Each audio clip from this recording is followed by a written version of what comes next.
Pendidikan Kota Pangkal Pinang Provinsi Kepulauan Bangka Belitung. Tergerak, bergerak, menggerakkan Sabtu 22 Juli 2023 oleh Ibu Arya Lasita SPD dan Ibu Indriani Novita SPD SD MPD. Silakan untuk Ibu Indriani.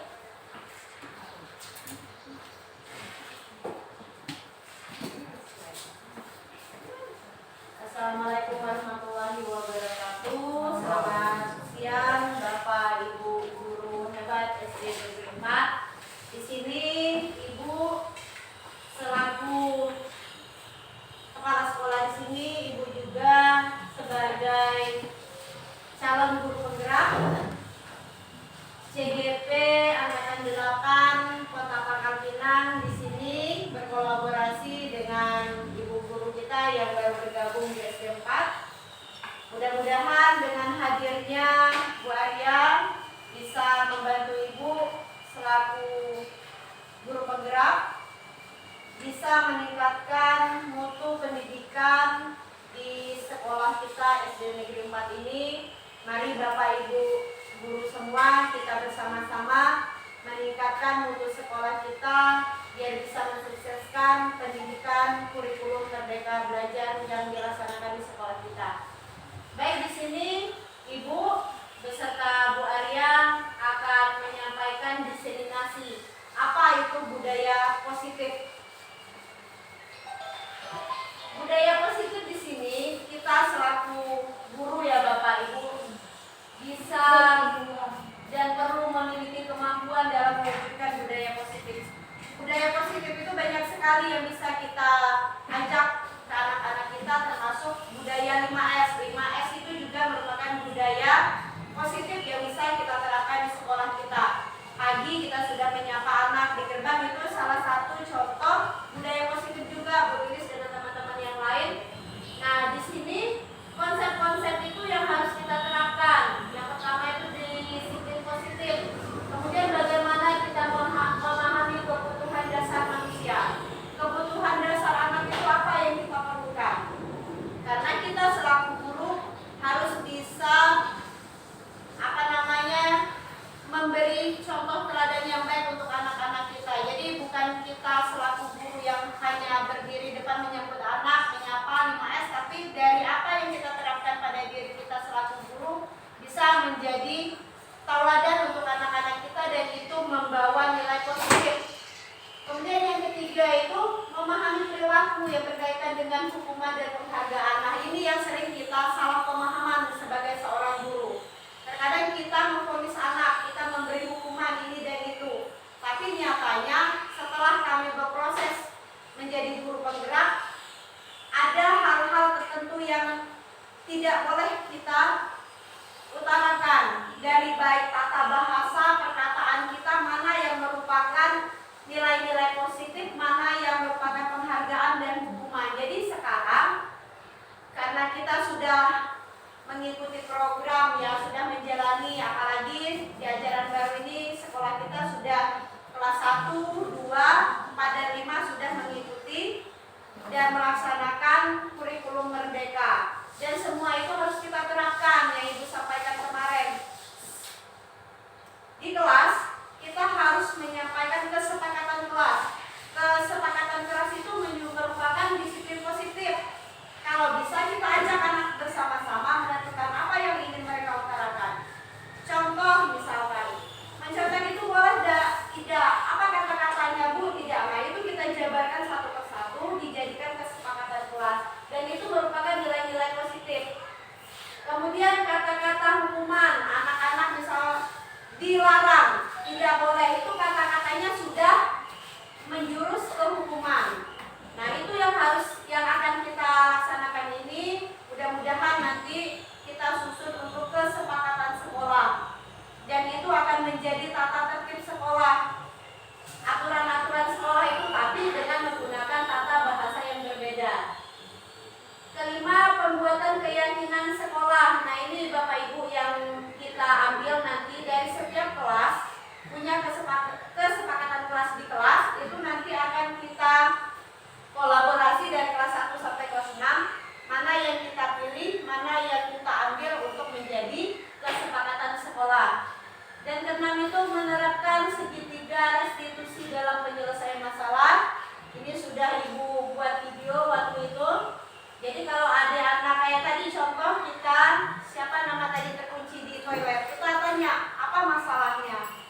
pendidikan.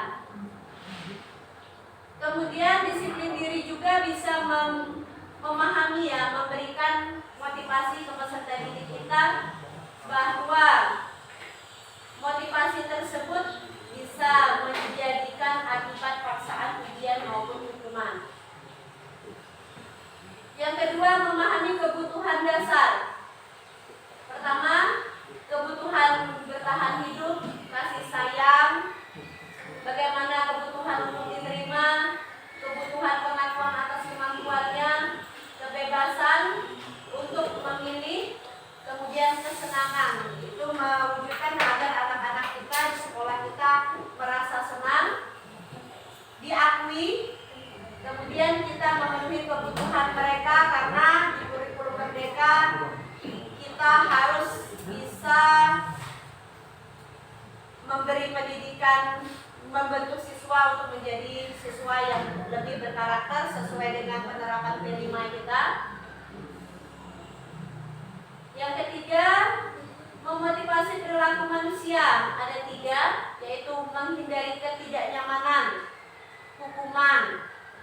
Kalau kita memberi hukuman kepada anak-anak, dari apa yang kami dapatkan, panggil anak tersebut, utarakan apa kesalahan mereka, dan mereka harus bisa mencari solusi. Apa sih kesalahan saya dan apa jalan keluar yang harus saya utarakan. Bukan kita Bapak Ibu yang memvonis anak, kamu harus seperti ini, tidak. Tapi mereka harus bisa mencari solusi yang baik dari apa kesalahan mereka. Jadi mereka bebas untuk mengutarakan pikirannya, kemudian bebas mengutarakan pendapatnya masing-masing. Selanjutnya itu mendapatkan imbalan dan penghargaan dari orang lain. Di sini memberi imbalan dan penghargaan juga ada aturannya Bapak Ibu.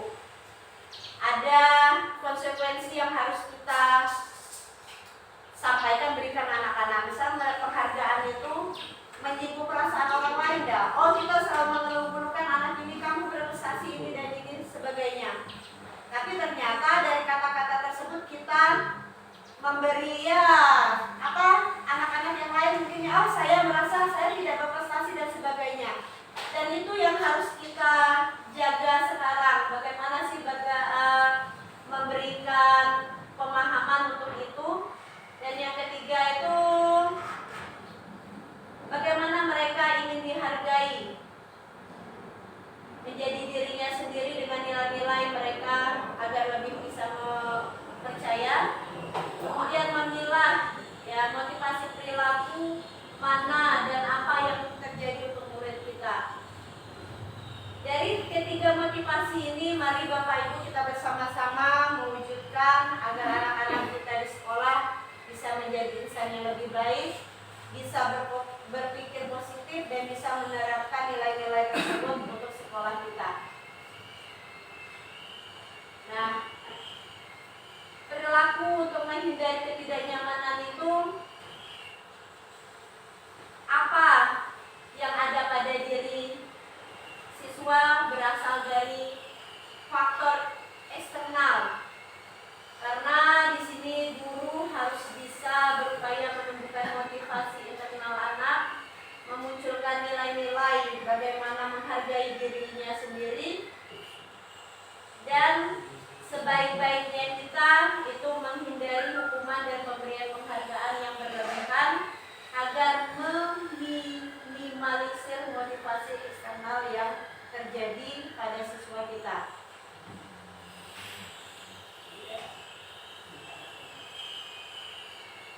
Ini Bapak Ibu.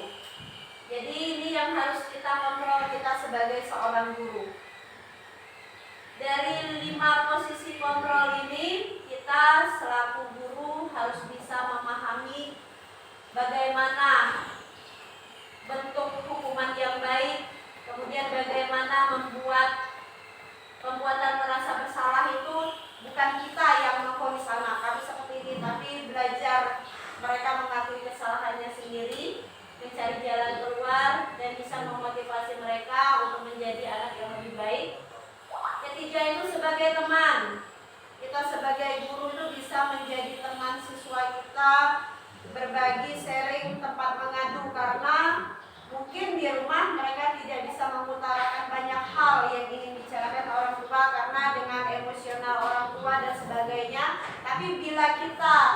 menyentuh mereka dengan hati, mengajar mereka dengan segala penuh perhatian, menuntun mereka untuk menjadi lebih baik. Mungkin mereka terbuka dengan apa permasalahan dan menjadi teman cerita. Kemudian keempat itu pemantauan. Kita selaku guru, memang tugas kita Bapak Ibu ya, memantau segala aktivitas anak, perilaku anak, permasalahan anak di kelas, motivasinya kurang belajar, apa penyebabnya, dan itu adalah tugas kita selaku guru untuk memantau segala aktivitasnya. Dan kelima, guru juga sebagai manajer pembelajaran di kelas.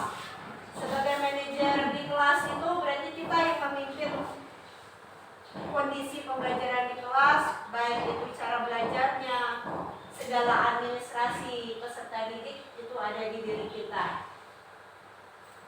Dari kelima posisi kontrol tersebut, guru harus menggunakan posisinya sebagai manajer, dan manajer itu di sini kita harus berbuat yang sama ya bersama murid, mempersilahkan murid untuk mempertanggungjawabkan segala perilakunya, kemudian mewujudkan murid itu dapat menemukan solusi permasalahan sendiri. Kemudian yang terakhir mungkin dari Ibu di sini, posisi manajer itu mengacu pada restitusi, menjadi murid menjadi manajer untuk dirinya sendiri, kemudian menciptakan identitas positif dan berhasil pada diri murid. Kemarin Ibu membuat video terkait tentang masalah anak, mengapa dia sering tidak mengumpulkan tugas, dan permasalahannya karena mereka sering scroll TikTok sampai malam tidak mengumpulkan tugas. Nah, di sini kita menanyakan mengapa dia tidak mengumpulkan tugas, apa sebabnya, dan dia menceritakan semua permasalahannya. Dari permasalahan yang temukan, saya Bu scroll TikTok sampai jam 12 malam, saya ngantuk. Nah, kalau sudah kayak gitu, apa permasalahannya? Bagaimana cara kamu memecahkan masalah? Dia lancarinya, bukan kita. Karena kalau kita mengutarakan itu, nanti dari kata-kata yang kita ucapkan bisa menjerumus kepada kata-kata yang berbentuk hukuman. Jadi mereka lah yang bisa memotivasi, Bu, oh mungkin saya tidak boleh seperti ini, saya harus lebih baik, saya harus bangun lebih pagi, mengurangi aktivitas scroll TikToknya dan sebagainya. Nah, itu yang diterapkan di sini Bapak Ibu, diseminasi nilai positif itu yang diambil. Jadi contoh Bu Lilis ada permasalahan, panggil anaknya, utarakan kesalahannya, minta anak itu menceritakan dan mencari solusinya sendiri. Nah, biar mereka belajar untuk berpikir positif, saya harus bagaimana dan saya harus seperti apa. Bukan kita yang menentukannya seperti itu. Mungkin ini yang dari Ibu, selebihnya nanti akan dijelaskan Bu Arya. Mudah-mudahan dari apa yang kami sampaikan, sedikit berbagi pengalaman dan berbagi ilmu, bisa menjadi motivasi untuk Bapak Ibu guru, bisa menjadi insan guru yang lebih baik, yang bisa mencerdaskan anak bangsa dan bisa mensukseskan program pemerintah terkait tentang kurikulum Merdeka ini. Baik, dari Ibu akhiri. Wassalamualaikum warahmatullahi wabarakatuh, dan akan dilanjutkan oleh Ibu Arya pada. Baiklah Bapak Ibu semua, bismillahirrahmanirrahim.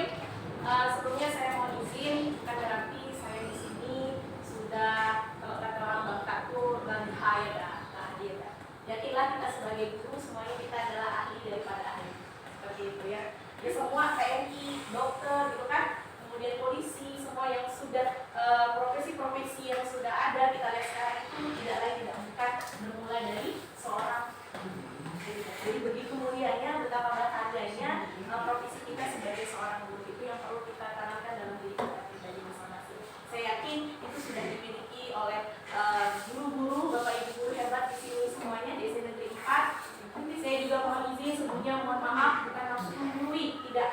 Saya di sini ingin berbagi, ingin bersama-sama mengkaji dari hasil yang kami pelajari selama 2 bulan ini yang mulia. Nah, selama 2 bulan ini sangat mengubah paradigma kami bagaimana menerapkan belajar ini bagaimana menumbuhkan kebutuhan dasar dari peserta didik itu sendiri, bagaimana untuk menciptakan pembelajaran yang berpihak pada murid tentunya.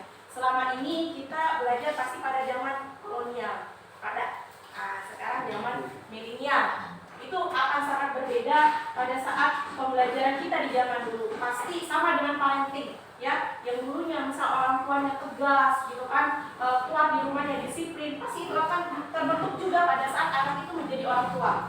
Saya sudah alhamdulillah ini juga ya Indonesia ya, sekarang sudah menjadi orang tua ya, orang tua dulu tegas, disiplin gitu, jadi menerapkan juga ke anak seperti itu. Nah, tapi ada hal-hal positif dan negatif yang kita ambil dari saat pembelajaran zaman kolonial. Nah, sekarang kita bukan zaman kolonial lagi, zaman milenial. Nah, bagaimana kita menerapkan pembelajaran itu yang betul-betul berpihak, berpusat pada murid. Tadi dengan mengenali budaya positif di sekolah, bagaimana kita menerapkan budaya positif itu, mulai dari kita mengetahui apa sih budaya positif itu di sekolah. Tadi seperti Ibu Indri katakan, kita menyambut anak-anak didik, kemudian kita memberikan penghargaan, kita memberikan perhatian, itu berupa bentuk budaya positif. Kemudian penerapan 5S, senyum, sapa, sopan santun itu merupakan budaya positif. Dan tidak hanya itu ternyata budaya positif. Dari budaya positif yang kita pahami, kita juga perlu memahami apa kebutuhan dasar manusia. Kebutuhan dasar manusia, kemudian kenapa anak didik kita, kenapa dia itu, kenapa si ini melakukan hal itu. Nah, itu motivasi apa yang muncul, apakah eksternal atau internal, seperti itu motivasi. Kemudian yang ketiga adalah bagaimana posisi kita sebagai guru, posisi kontrol kita sebagai guru. Apakah kita sebagai penghukum yang setiap hari suka menghukum, wah kami tidak pernah tegas, wah itu kecil kita perlu perbaiki seperti itu. Apa hal-hal yang perlu diperbaiki dari kesalahan-kesalahan zaman kolonial Belanda seperti itu ya. Kemudian yang keempat tadi memahami posisi kontrol, dan yang kelima adalah pembuatan keyakinan sekolah atau kelas. Nah, di sini kemarin contoh pembuatan keyakinan kelas, karena kemarin kan saya pegang kelas rendah. Jadi kalau kelas rendah itu dia kan masih banyak belum bisa menulis ya. Nah di sini.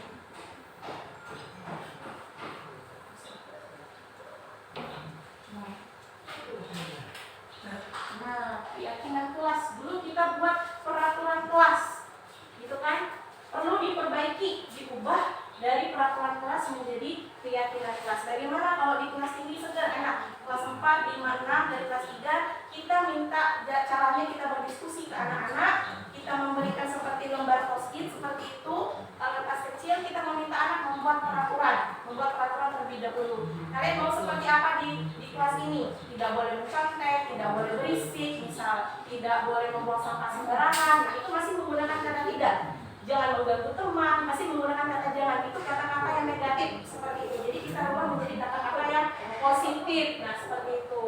Kemudian kenapa sih pertanyaannya harus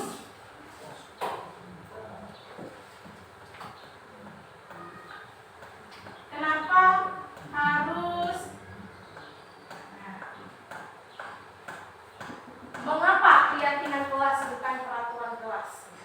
Diatur, peraturan dari kata atur ya. Jadi manusia itu setidaknya dia tidak mau diatur sebetulnya. Nah, makanya itu tadi, apakah dari motivasi eksternal dia atau dari internal dia? Aku nak datang cepat, aku nak bawa diri diukur kayak ibu guru, aku tidak pikir. Nah, itu berarti masih eksternal, bukan kesadaran, bukan internal. Nah, kenapa harus kita munculkan motivasi internal? Nah, berkaitan juga dengan keyakinan kelas ini. Lanjut, Bu. Analoginya seperti ini. Nah, apa teman-teman pikirkan dari kedua gambar ini? What do you think about it? Why? Kita menggunakan helm, kita bermasker saat masa pandemi, dan kita menjaga jarak. Kenapa? Kasih jawabannya. The answer is untuk for safety and healthy. Ya, keselamatan dan kesehatan. Tentunya kita menggunakan helm untuk keselamatan, kita menjaga jarak untuk kesehatan. Itu otomatis ya. Itu tidak paksaan kan? Setiap hari kita pakai helm. Nah, itu tidak paksaan. Itu bukan berupa berarti kita melakukan itu hal yang bukan terpaksa. Jadi kita masih melihat motivasi anak-anak itu melakukan hal yang dia lakukan itu apakah terpaksa atau tidak, dengan kesadaran atau dengan paksaannya. Yang bagusnya dengan kesadaran atau paksaan, Ibu, Bapak Ibu. Iya betul, dengan kesadaran. Sama kayak kita juga tidak suka kan diaku-aku. Nah, gitu kan. Nah, keselamatan dan kesehatan adalah nilai-nilai yang bersifat universal, tak terbatas suku, ras, agama dan lain sebagainya. Nah, nilai-nilai inilah yang diyakini, yang betul-betul yakin ada suku orang, ada Jawa gitu kan, sekolah ini ada Jawa, ada Sunda, ada Batak, ada Medan, ada Palembang, ada Melayu. Nah, meski berbeda latar belakang, kemungkinan besar akan tetap sepakat bahwa memakai helm dan saat mengendarai motor akan lebih aman dan terjamin keselamatannya. Benar ya Bapak Ibu? Nah, nilai-nilai yang kita yakini, yang diyakini bersama inilah yang membuat seseorang itu memiliki motivasi internal. Jadi bukan berupa paksaan. Dengan begitu, ia tak akan sadar menjalankan peraturan. Tidak sadar, tiba-tiba aku waktu di sekolah, berangkat ke GW, pakai helm kemanapun berada. Melainkan yakin bahwa apa yang dilakukannya adalah benar untuk keselamatan. Nah, begitu juga ya kesepakatan yang disusun dan dikembangkan bersama antara guru dan murid, ya murid dan guru merupakan menuntun nilai-nilai positif dan akan berujung pada keyakinan kelas seperti itu. Nah, nanti mungkin dalam satu pekan ini tadi belum belajar efektif, mungkin pekan depan juga boleh mulai membuat keyakinan kelas supaya mereka menentukan sendiri. Kemudian guru mengambil garis besarnya seperti apa kelas yang mereka inginkan. Nah, seperti tadi kata-kata positif, kita yakin siswa-siswi kelas 3 adalah siswa-siswi yang disiplin. Kita yakin siswa-siswi kelas 3 adalah siswa yang saling menghormati. Kita yakin bahwa siswa-siswi kelas 3 adalah saling menyayangi. Nah, seperti itu. Kita yakin siswa-siswi kelas 3 adalah siswa-siswi yang bertanggung jawab. Jadi tidak ada lagi kata tidak mengganggu teman, tidak menghargai guru, tidak jangan membuang sampah sembarangan, itu tidak. Ya. Jadi kata-katanya Bu. Nah, ciri-ciri dari keyakinan kelas yang kita buat itu kata-katanya lebih bersifat umum, universal, gitu ya, dan lebih rinci dan konkret, disiplin, tanggung jawab, menghargai, menghormati. Nah, itulah nilai-nilai karakter yang ada di profil pelajar Pancasila seperti itu. Nah, pernyataan keyakinan kelas senantiasa dibuat dalam bentuk positif. Tadi saya bilang tidak ada kata-kata jangan, kata-kata tidak. Seperti dalam ilmu parenting, dalam ilmu psikologi, ya, ahli psikologi bilang jangan berlari. Anak-anak akan ambil usia 2-7 tahun, dia akan mengambil kata-kata ujungnya berlari. Itu ahli psikolog, dia ambil kata berlari. Berarti ambil kata positif diganti apa? Berjalan saja. Gitu. Awas berbahaya, akan berbahaya. Hati-hati nak. Nah, seperti itu. Gitu ya. Jangan berlari, jangan main, misalnya gitu.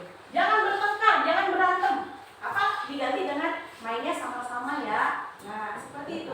Nah, hal-hal yang sedemikian rupa yang begitu sederhana, itulah yang akan mengubah pola kita, yang akan mengubah nanti perasaan anak. Nah, berhubungan dengan kebutuhan dasar manusia tadi, ada 5 tadi yang disebutkan kebutuhan kasih sayang, kemudian bertahan hidup, kemudian perluasan dia, seperti itu. Nah, kita juga harus tahu bahasa cinta mereka. Ada yang bahasa cintanya sering dipuji dengan kata-kata, ada bahasa cintanya dengan perasaan, ada bahasa cintanya dengan quality time, gitu kan?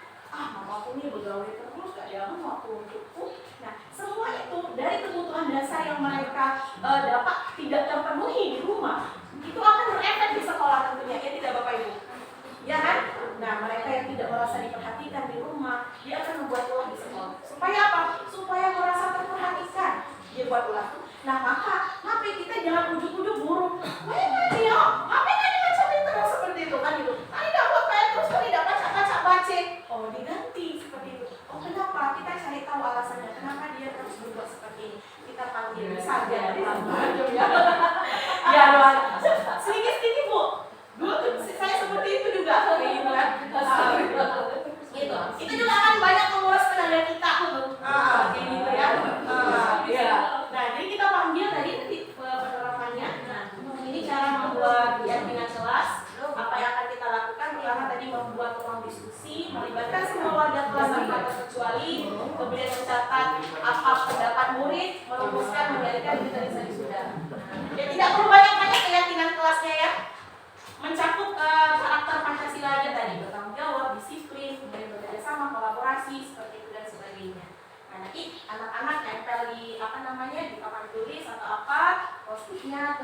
dibuat yang rapi, pakai karton atau pakai udah dicetak kanva, boleh pakai sign mereka, tanda tangan mereka. Jadi mereka merasa, oh aku ikut andil di sekolah, aku ikut andil di kelas. Nah ini tadi bagaimana kita menyelesaikan masalah terhadap apa yang dilakukan oleh anak-anak. Pasti setiap hari itu ada laporan. Pasti setiap hari itu, bu ini bu ini bu. Nah, baik itu mereka yang terlambat mungkin tidak melakukan piket umum atau piket kelas atau tidak sekolah berapa hari. Nah, kita panggil anak-anak, gitu ya. Nah, dari teori yang kami pelajari selama 1 bulan terakhir untuk budaya positif ini, yaitu dengan teori memecahkan masalah dengan melakukan tahapan namanya segitiga restitusi. Terdiri dari 3 tahapan. Yang pertama adalah menstabilkan identitas, yang kedua validasi tindakan yang salah, yang ketiga adalah menanyakan keyakinan. Jadi dikatakan di sini kami sudah membuat video terkait tugas kami juga bagaimana kami menerapkan segitiga restitusi itu dalam penyelesaian masalah. Kemarin bertemu dengan teman-teman di yang SMK, yang STM, mereka agak kontra dengan penerapan ini karena tidak sesuai dengan siswa yang umurnya lebih tua seperti STM, SMK seperti itu. Nah, ini hanya sekedar teori, tapi alangkah baiknya teori yang baik kita ambil seperti itu. Nah, itu mungkin guru-guru STM, SMA punya solusi sendiri ya. Lu segitiga tuh nanti baru balik ke kantor kalau di PDF kan nggak ini. Nah, yang pertama adalah menstabilkan identitas. Menstabilkan identitas itu apa sih? Kita panggil anak-anak, siapa misal? Si A. Kita datangkan mereka, kamu tahu nggak kenapa ibu panggil seperti itu? Nah di sini kita menstabilkan identitas itu, yang tadinya mereka merasa bersalah, itu merupakan suatu kegagalan. Nah bagaimana mereka, meskipun mereka merasa bersalah, tapi pada akhirnya mereka akan merasa berhasil, merasa sukses seperti itu. Tidak langsung menghujat mereka, tidak langsung menghukum mereka. Oh ada buat PR atau lambat 3 hari nanti ibu panggil ke BK, ibu panggil ke guru piket, kepala sekolah, panggil orang tua, ibu hukum. Nah, tidak seperti itu solusi. Tadi ibu sudah mengatakan solusinya mereka mencari sendiri. Kita hanya memfasilitasi, kita sebagai fasilitator. Apa yang kita katakan di situ? Waktu saat menstabilkan identitas, kita tenangkan mereka, jiwa mereka. Ini tidak hukum, tidak. Tapi kita mengatakan, kenapa kamu berbuat seperti itu? Setiap orang pasti pernah melakukan kesalahan. Setiap manusia pasti juga pernah melakukan kesalahan. Nah, ibu kamu apa kesalahan kamu? Gak buat tugas bu, kata ibu tadi. Kenapa? Scroll TikTok sampai jam 12 malam. Nah, dia tahu kan sadar kesalahannya. Baiklah. Nah, kemudian apa kedua? Memfasilitasi tindakan yang salah. Pasti ada alasan Anita melakukan itu misalnya. Kenapa Anita melakukan itu? Bosan bu, capek bu misalnya. Nonton TikTok jadi ku happy bu misalnya kayak gitu. Tapi kamu tahu tidak mengerjakan tugas itu, tidak mengumpulkan tugas itu merupakan suatu kesalahan. Ya tahu bu. Itu sesuai dan tidak dengan kesepakatan kita. Nah kita kan sudah buat kesepakatan kelas tadi, keyakinan kelas tadi, yaitu bertanggung jawab. Tahu nggak itu tidak sesuai dengan kesepakatan kita? Sesuai nggak itu dengan kesepakatan kelas kita kalau tidak mengumpulkan tugas? Ya bu tahu. Sesuai nggak? Nggak bu. Apa memang bertanggung jawab? Nah dia menemukan, oh tidak bertanggung jawab, itu salah, gitu. Nah baiklah kita cari solusinya bersama ya, seperti itu. Nah kita biar lebih jelas kita lihat videonya. Nah inilah waktu mana Ibu Indri sama saya sederhana sebetulnya ya. Mohon waktunya dulu sebentar.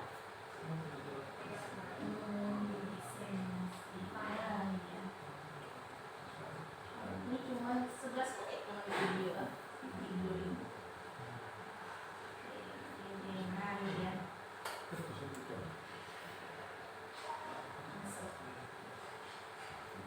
Kan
Nah, dia menemukan sendiri kan solusinya seperti itu. Nah, dia senang, dia tidak dimarahi kata Haikal tadi. Selanjutnya video dari Misteri.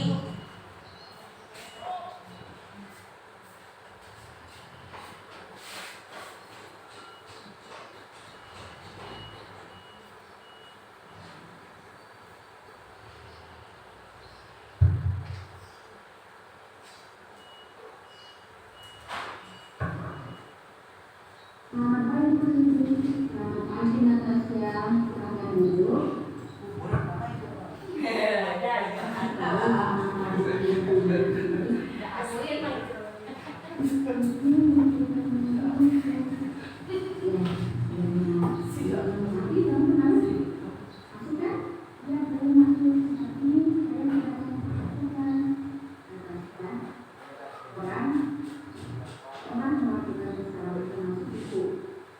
Ini kesadaran identitas.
Dapat nggak clue-nya Bapak Ibu maksud dari itu tadi penerapan CBT dan restitusi ya?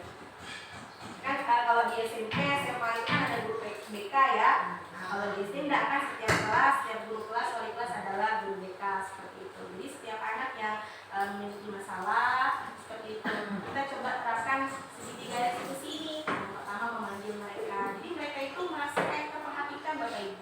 Jadi mereka tadi kembali lagi ke motivasi perilaku mereka. Kenapa mereka melakukan hal itu? Gitu kan? Kenapa mereka tidak mau menulis? Tidak selesai menulisnya saat di kelas. Nah, kita tanyakan. Kita memang betul-betul seorang guru itu harus rela berkorban seperti itu ya. Waktu yang tadinya harusnya sudah pulang, tapi anak-anak kemarin saya sudah melakukan asesmen awal diagnostik pertama ya, ada dari 29 siswa itu memang sudah dapat informasi dari Bu Evi ada 10 yang belum bisa baca. Seperti wah PR banget ini saya bilang itu kan sudah kelas 2, gimana nanti kelas 3 gitu. Nah, bukan ancaman-ancaman yang kita berikan, tapi apa? Motivasi. Motivasi apa? Supaya motivasi mereka juga bangkit dari internal mereka sendiri kesadaran. Saya bilang Zeko mau bisa baca nggak? Mau Bu. Nanti pulang sekolah mau udah belajar sama ibu. Mau katanya gitu. Nah, selesai dia mau menulis. Kemudian begitu juga dengan Rudi jam istirahat semangat. Dia lagu nyanyi A B C D itu belum bisa. A sampai Z itu belum bisa seperti itu. Huruf Dani itu huruf depannya apa? Bingung dia. D A dibaca apa? Soalnya dia tidak tahu sama sekali. Nah, jadi kebetulan juga Bapak Ibu saya mau menyampaikan kemarin sudah 2 kali ikut guru pembimbing khusus dari Kemendikbudristek. Nah, itu kesempatan emas menurut saya untuk melakukan pengembangan diri sebagai guru. Intinya kita melakukan itu niat untuk membangun bekal ke anak-anak didik kita. Yakinlah setiap waktu tenaga yang kita korbankan ya itu menjadi amal jariah kita, menjadi amal kita anak-anak itu intinya. Nanti mereka hanya akan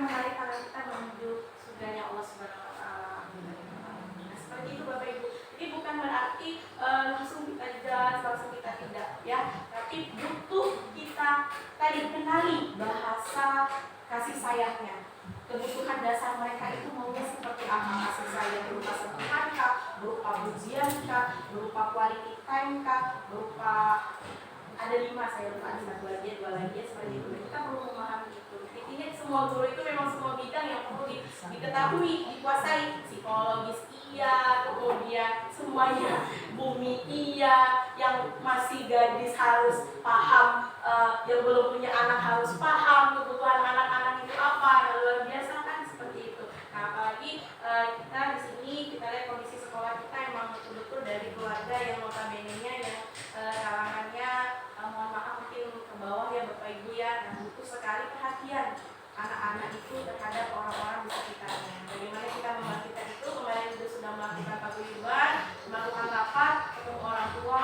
Bu, ini Ibu, belum tentu semua yang bayar Bu. Nah itu ya, dari situ gimana solusinya, konsekuensinya anak-anak kita untuk tetap belajar seperti itu, untuk tetap belajar dengan menyenangkan, dengan senang di sekolah ini. Jadi sekolahku sekolah yang menyenangkan, harapannya seperti itu, sehingga menyenangkan mereka tumbuh semangat dalam diri mereka, bukan tanpa paksaan tapi kesadaran mereka.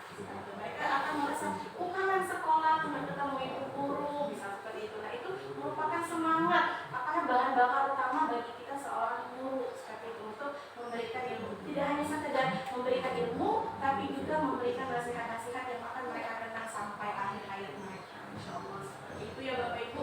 Mungkin ada diskusi sedikit boleh ya, 5 atau sampai 10 menit sebelum kita pulang. Mungkin ada undangan Pak Agung tadi katanya pasti cukupi sampai jam 11 seperti itu.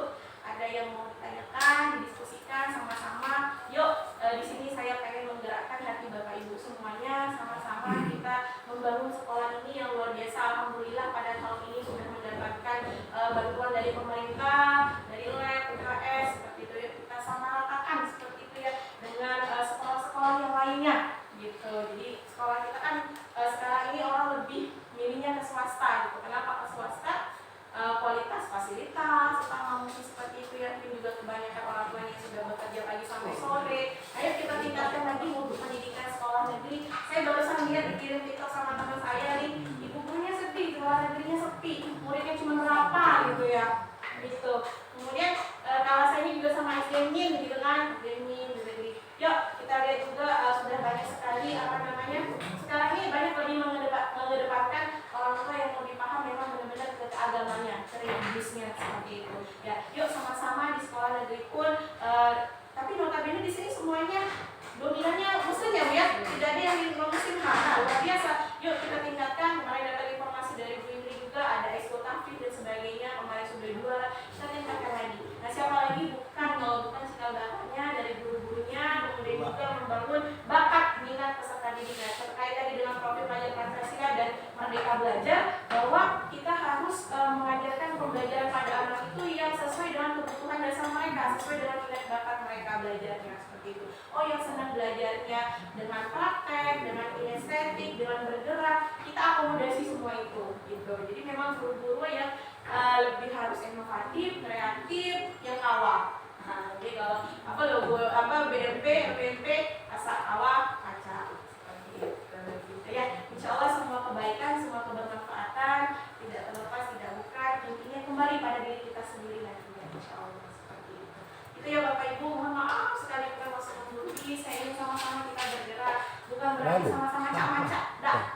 Kita sama-sama yuk kita bangun kekeluargaan kita untuk membangun sekolah kita yang tercinta ini. Terima kasih. Mungkin hanya itu diseminasi aksi nyata kami tentang budaya positif ini. Mohon doanya agar kami tetap lancar menyelesaikan pendidikan guru penggerak ini hingga akhir mungkin sampai bulan November sampai 6 bulannya ya Bu ya. November Desember ini baru 2 bulan, masih ada 2 modul lagi yang harus kami jalani, yang harus kami lewati. Mungkin juga akan banyak nanti aksi-aksi nyata, tugas-tugas kami nanti berkaitan. Jadi intinya mohon kerjasamanya dari Bapak Ibu dan bantuannya juga seperti itu. Misal ada waktu yang kami pengen ketemu sama Bapak Ibu, mohon diluangkan seperti itu ya. Terima kasih banyak atas waktunya. Mohon maaf atas segala kesalahan dan kekhilafan. Lebih dan kurangnya kita mengucapkan alhamdulillahirabbil alamin. Doa kafaratul majelis. Subhanakallahumma wa bihamdika asyhadu an la ilaha illa anta astaghfiruka wa atubu ilaik. Mungkin ada tambahan lagi dari Ibu